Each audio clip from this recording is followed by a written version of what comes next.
Așa pățesc copiii mei. Hai!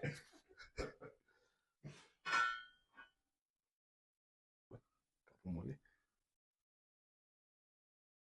Oi! E acolo. Da. Vreau să fac sigur. Mai?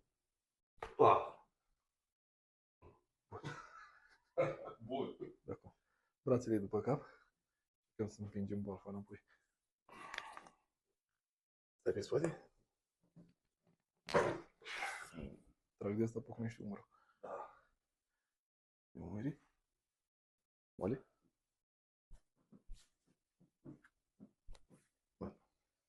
Cred că ăsta o să facă urât. Oh! Da. Da. Respiră. Stai pe pumnul meu, tot aerul afară. Mai era una. Mai era. Genunchii. Uf!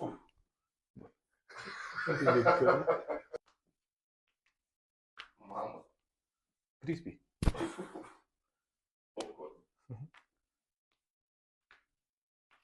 Băi, băiatule.